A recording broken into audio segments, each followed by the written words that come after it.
Hello everyone, and welcome back to another video in this series about perimenopause and staying healthy, losing weight, getting fit during this time, this tumultuous time in a woman's life.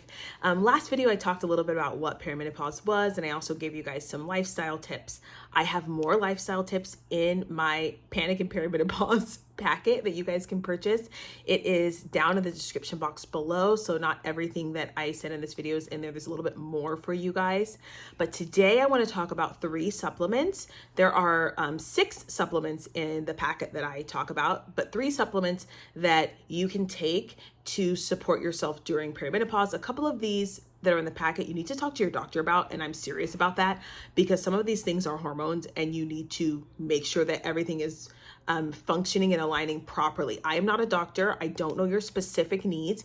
You need to talk to your doctor about these things if you think that you are experiencing some hormonal fluctuations that are not normal for you. I've said my disclaimer. Okay, let's talk about it. Number 1, you want to take magnesium. This is going to do a lot for you. Okay. I love my magnesium. Number 1, it supports your mood. Okay. It supports sleep. It supports muscle relaxation, and it helps your body regulate your blood sugar. There are quite a few different forms of magnesium. I am a fan of magnesium glycinate for relaxation. As I said in my last video, one of the biggest problems that women face in general, not just in perimenopause, is that we're stressed out and we don't really have an outlet for that internal stress. And if you're not working out regularly, you really don't have an outlet for that. And getting your body to come off of that emotional high, whether that's anger, stress, sadness, fear, pity, whatever it is from your job, getting your body to come down from that is really difficult.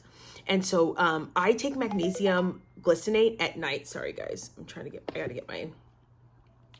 I take magnesium glycinate at night, right before I go to bed. I also have a spray that I put on the bottom of my feet that helps me sleep through the night. So if you guys are someone who's struggling, I talked about this in my last video. If you are struggling through the middle of the night, sleeping through the middle of the night, that will help you. It should, at least. If you are feeling constipated, you would take magnesium citrate. And if you are someone who's feeling like, wow, I'm not as quick-witted as I used to be, magnesium threonate for brain support is really, really important. I take between 200 and 400. Ideally, that's in the evening. Some people take it during the day. I can't because I will go to sleep. Some of you guys are not that sensitive, but it's great for calming your nervous system. So you can decide which one you need. I would say in general, most people should be taking a form of magnesium glycinate. Mine is from Thorne. I just use their products because they're all water tested and they're healthy, all that stuff. I know that if I recommend them to someone, they're not going to have any weird side effects because those are third-party tested.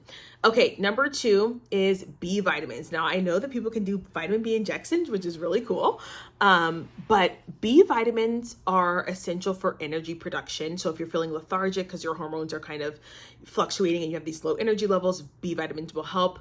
Brain function, again, one of the symptoms of perimenopause is this brain fog. My clients have said things like, I just feel like I used to be able to get through tasks more quickly, or I feel like I've been able to just like burn through a lot of my to-do list, and now it's kind of like I have to think harder about it. And so B vitamins will support with that. They also support mood regulation and hormone metabolism. So this is something that's a little bit more individualized. The only thing I'll say about B vitamins is that if you want to make sure that you get a methylated form, because they do absorb better. So like you can get methyl B12 or methylfolate. A lot of these are in prenatals. So take a prenatal. No, I'm just kidding.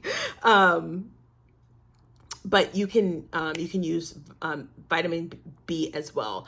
I have a vitamin B complex from Mary Ruth that is like a Doppler that I really enjoy, and I've been taking that for a long time. In general, just for energy, and that's really helped. And the last thing that I'm going to put on here, but you also want to be careful with, are adaptogens. So you can start with something like a mushroom coffee. These are not the shrooms that are psychedelic, right? These are just like Four Sigmatic has a great coffee. That's the one that I use, honestly, is Four Sigmatic.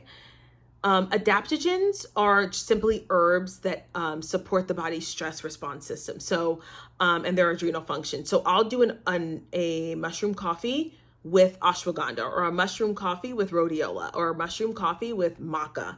And these herbs, again, you have to be careful about which ones you take. You might need to do some experimenting with your body and figure out which ones make you feel good. For example, I know people who can like take tons and tons of ashwagandha and it feels great. And then there are people who they take ashwagandha and they feel awful. They do not like the way that it feels. So you have to be willing to experiment with some of these things.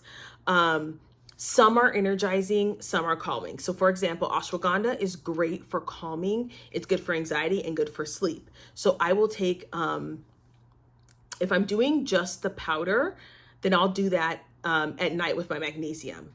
Sometimes there's teas with ashwagandha. You can take at night as well. Rhodiola is good for energy. So sometimes they put rhodiola in the mushroom coffee that I take, and that's great because I can just, it's used to boost your energy, and it's good for fatigue. Maca is interesting because this one is also like, it's very much tied to your hormonal needs. For me, I feel more energized with maca. For some people, not the case. Some people have very strong negative reactions to maca, like they're like extremely fatigued, or their libido is like through the roof and they're like, that's not what I want at the time. So be careful. Some people get cranky on maca. I do not. I have a better mood when I take maca, so I'm okay with it. So those are the 3 supplements that I'm going to recommend for perimenopause. If you're in perimenopause, I have 3 more in my Panic and Mary perimenopause packet. So if you guys are interested in purchasing that, you can go ahead and click that in the description box below. There'll be an option to link there, and it has tons of information about how to navigate through yourself, by yourself, and with your doctor too. You can always ask your doctor. If you have a good doctor, your doctor's going to say, no, that's probably not good for you. Or they'll say, oh yeah, maybe that one, maybe not ashwagandha, but maybe you want to try maca. Or no, I'm not really into those. Let's start with, B vitamins first, or let's start with magnesium first. You see what I mean? So your doctor will be able to kind of support you through this, because they should be tracking your hormones as, you navigate this change in your life. All right, you guys, thanks for watching. Don't forget to like, share, comment, and subscribe, and I'll see you guys in the next one.